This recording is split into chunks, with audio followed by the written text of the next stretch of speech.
რა პირობებში ცხოვრობენ შინაური ცხოველები და იცავენ თუ არა მათი მეპატრონეები კანონით გათვალისწინებულ ნორმებს. ცხოველთა მონიტორინგის სააგენტომ დედაქალაქის მასშტაბით აქტიური შემოწმება დაიწყო. მისამართების მიხედვით სახლში მისვლით გაკონტროლდება ადამიანის ერთგული მეგობრების საცხოვრებელი გარემო. ასევე სპეციალისტები მონიტორინგს გაუწევენ ვაქცინაციის ვადებს. არიან თუ არა ცხოველები ჩიპირებული, ხოლო მეტისის შემთხვევაში ჩატარებულია თუ არა სტერილიზაცია კასტრაციის პროცედურა. მონიტორინგის მიზანი ახალი კანონის ამოქმედებამდე ცხოველთა მეპატრონეები მომზადება. საკანონმდებლო ცვლილებები, რომელიც წელს უნდა შევიდეს ძალაში, ცხოველთა უკონტროლო გამრავლების პრევენციას და სხვადასხვა დარღვევებზე ჯარიმების ზრდას ითვალისწინებს. ცხოველთა მონიტორინგიდან ვართ ცხოველის მოპატრონებასთან დაკავშირებით ინფორმაციას ვაწვდით საზოგადოებას თუ რა ვალდებულებები აქვს ცხოველთან მიმართებაში ზოგადად მეპატრონეებს. ცხოველთა მონიტორინგის სააგენტომ თბილისში პატრონიანი ცხოველების შემოწმება დაიწყო.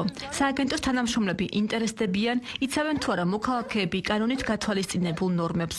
უფრო კონკრეტულად, მათი ვალდებულება 4 ფეხა მეგობრები რეგისტრირებული ჰყავდეთ. ჩაუტარონ ვაქცინაცია და მოახდინონ მათი იდენტიფიცირება, ანუ ჩიპირება. მეტისის ჯიშის შემთხვევაში აუცილებელია გაკეთდეს სტერილიზაცია, კასტრაცია.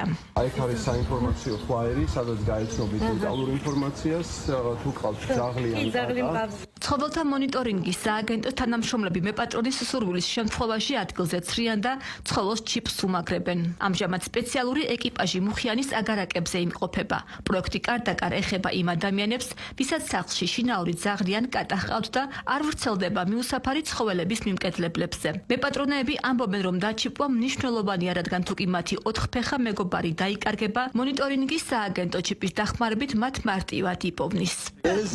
შეგეცლის პანიერის ნაჯვარია აცლილი არ ყოლია რა ვიცი მაინც არ გაგვიშვია ქუჩაში არ გაგვიშვია ეზოში მყავს ყოველთვის მუშაობთ სწორედ 24 საათიან რეჟიმში მოსახლეობის დიდი სეგმენტი ინფორმირებული არის ცხოველის ყოლის და მოლაპატრონების წესთან დაკავშირებით თუმცა ჩვენ დავდივართ კარდაკარ პროგრამის ფარგლებში და ვახორციელებთ ამ მიმართულებით მუშაობას. ცხოველთა მონიტორინგის სააგენტოში აცხადებენ, რომ პროექტი, რომელიც მოსახლეობის ცნობიერების ამაღლებას ემსახურება, წლის ბოლომდე გაგრძელდება. მათი ინფორმაციით, მას შემდეგ, რაც პროექტის ფარგლებში ცხოველის მეპატრონეებს საკუთარ ვალდებულებებს გააცნობენ, ახალი კანონისთვის ცხოველის მოლაპატრონებასთან დაკავშირებით უფრო მომზადებულები იქნებიან. როგორც სააგენტოს დირექტორის მოადგილემ გითხრა, კანონპროექტს პარლამენტში უახლოეს მომავალში განიხილავენ და გამკაცრებული რეგულაციები წელსვე ამოქმედდება. თავარი რაც ახალი კანონით გაკონტროლდება არის ცხოველის მიტოვება, გასიარდნების წესების დარღვევა და ასე შემდეგ.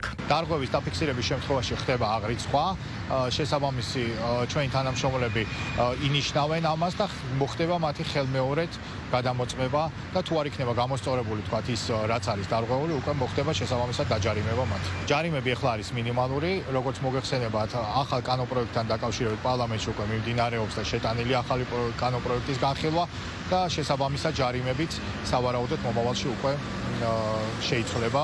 ცხოველთა მონიტორინგის სააგენტოს ინფორმაციით დედაქალაქში პატრონიანი ცხოველების რაოდენობა 30,000-მდეა. აქედან უმეტესობა ვაქცინირებულია.